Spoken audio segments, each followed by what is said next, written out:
Let's talk about possible motive and what they found at Zahari's home, because the flight simulator made a lot of news. The picture of him sitting in front of his home flight simulator. And they did find a route on there that looks like this one, I'm told. But they also found routes, hundreds of routes on there. And, there's been a debate about how much we can really tell from the fact that that one route may have been on his flight simulator. And also what was going on in his life. The Malaysians would tell us this is a happy man, a well-adjusted man. This is not a depressed guy. There's no reason to think he had it in him to kill 239 passengers just on a whim. So can you speak a little bit about what we know of him outside of the aircraft? Well, let's take the simulator first. We know that he had the simulator. He was a simulator buff. He was an airplane buff. He was also an internet buff, and he was in chat groups and social media and blah, blah, blah. But he was running hundreds of flights. It was the Microsoft simulator, but a fancy setup. It wasn't a full motion simulator, but it was a pretty fancy setup. Invested thousands of dollars into this thing, and he played with it a lot. So there were hundreds of flights, as you say, that were recorded by that simulator and then rather clumsily erased. But they were kind of all over the map. And then there was this one flight, which was also erased with the other flights. And this flight eerily duplicated the turns, the irrational turns, the flight path with no reason and no destination, no landing airport that actually did occur. That's number one. Number two, and I initially put no weight in this. I thought but there are other aspects of it, which amount to that of all those flights, this was I think I'm right about this. I could be wrong, but of all those flights, this was the only one that was flown in a very particular way. Whereas the other flights, he would essentially turn on the autopilot and let the simulator fly for hours and run the entire flight smoothly, start to finish. Or maybe he'd stop it and didn't go get a cup of coffee and forget it. But this is a flight in which he advanced the aircraft along that path manually. So, and it's the only one. So there was a different approach to this flight. So he was as if he was impatient. So he's pushing it forward by hand, basically, manually. And then also, I think, subtracting the fuel. My impression is that the fuel subtraction was not happening automatically. So he had to punch a few keys and take out some fuel to establish the actual fuel exhaustion point. So there is that, which is odd. And the other thing about the simulator is that there was really no reason to do this. In other words, why would you need a simulator? And that's the other side. Like maybe that's totally by chance. Because if I wanted to figure out how I want to crash an airplane, I know how much fuel I've got on board. I know where I want to go down if I want to run out of gas, and I just go to Google Earth. I mean, you can do the same thing on Google Earth. So you don't need a simulator for this. And Google Earth is free. Why would he use a simulator? What's the answer to that, do you think? I don't know. I mean, is it possible it was a message? People say that, and that he was leaving a message, a goodbye. If so, it's a really bizarre goodbye because he erased it along with the other stuff, and he would then assume that the FBI and others would come in and find it and pull it out of the memory. And I mean, that's a really, really obscure way to say goodbye. Was he trying to sow confusion? Well, it didn't sow much confusion. I have no idea. And see, unlike many observers of this accident, amateur observers, and I'm an amateur observer, I don't claim to know everything. There are things about this accident that are unknown and will probably always be unknown. What about his mental state? Was there evidence that this was a depressed guy or his life wasn't going well? Yes.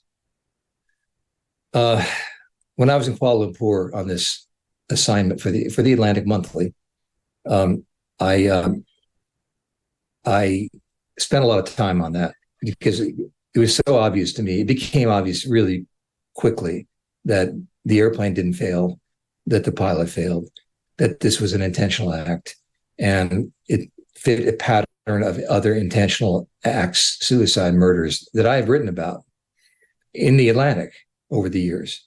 Um, so it wasn't extremely surprising to me that a pilot would do this.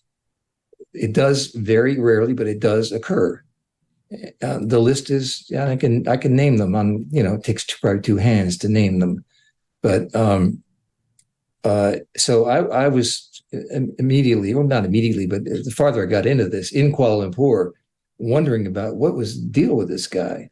Well, the Malaysians were putting out a story that everything was hunky dory. He was sort of in a way like the co-pilot who was indeed hunky dory, right? He was this young guy getting married. But the more I talked to people, the more I looked around, the more obvious it became to me that he was, despite what the Malaysians were saying, despite what their god awful police report, just completely corrupted police report said, and they painted him as a model citizen. He was deeply, deeply disturbed. He was going through, you could say, an intense midlife crisis. I think that's a polite way of putting it. He was 53. His wife had left him. His children were grown and had left also out of the house normally. But he was alone in his house, big house. He had two houses. His wife had moved into another house. And the first sign of trouble I noticed was that his wife was saying, as I think it was one of his daughters was saying, that everything was normal. Daddy, he's such a nice guy. Everything was fine. He was happy. But he wasn't fine. His wife had just left him. And I don't know how soon before the accident, some time before. And then other things began to appear about his mental condition. He was obsessing about some cute little internet models. They were twins, far beneath his age, like professional virgins, right? He was just writing the messages and they were, whatever the word is for that, but they were making a splash in Malaysian society by being cute little clean-cut girls. And it was like really inappropriate for this guy. What is he doing? He's 53 and they were, I think, in their 20s. That's weird, a sign of mental distress. And there were other things that began to add up to point to a very unhappy man. And I really don't want to even talk about them. I don't think it's appropriate to talk about them, but it became apparent to me that the wife and daughter were covering up for him and the reputation of their husband, father, and also that the Malaysian government was covering up for him because they didn't want to be embarrassed. And that's really typical for a country like Malaysia, or let's say for Malaysia, it's very typical that it's all about face saving, covering up, dishonesty, corruption. It's a very dishonest place on some level. When you say there's something more that you don't want to talk about, can you give us like a category, like sexual or sexual? Okay. Yeah, sexual. Yeah, but again, I know quite a bit about that now, and I never wrote about it, and I don't. But it does explain to me when I was in Malaysia, I really wasn't so interested in his motivations, his motives, because it became apparent to me that he had done this. And if he had done this, what gain would there be in finding out exactly why he had done it? Why you going to get into the airline population globally and try to weed out people who might do this for those psychological reasons? He can't do it. We like to tell ourselves that. We like to tell ourselves that because we like to think we have some control over stopping the next guy. That one you mentioned, the German pilot who flew that plane into the side of the mountain, was just unforgettable and such a mystery to the rest of us civilians. Like how, why didn't they see the signs? And you think if you can figure out what are the signs, then you can prevent the next one.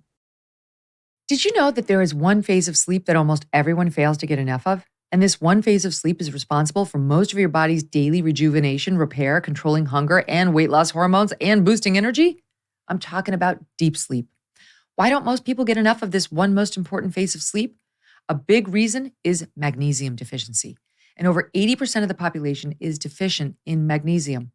Now, before you go out and just buy any magnesium supplement, it is important to understand that most products out there only have 1 to 2 forms of magnesium, when the reality is your body needs all 7 forms of this essential sleep mineral. That's where Magnesium Breakthrough comes in. Magnesium Breakthrough contains all 7 forms of magnesium, designed to help calm your mind and help you fall asleep, stay asleep, and wake up refreshed. Visit magbreakthrough.com/Megyn Kelly to order now. In addition to the discount you get by using promo code Megyn10, there are always amazing gifts with purchase. You're going to love shopping at Buy Optimizers. Go now to magbreakthrough.com/Megyn Kelly to get your Magnesium Breakthrough and find out this month's gift with purchase. Hey, thanks so much for watching. If you like what you just saw, hit the subscribe button for more clips and full episodes.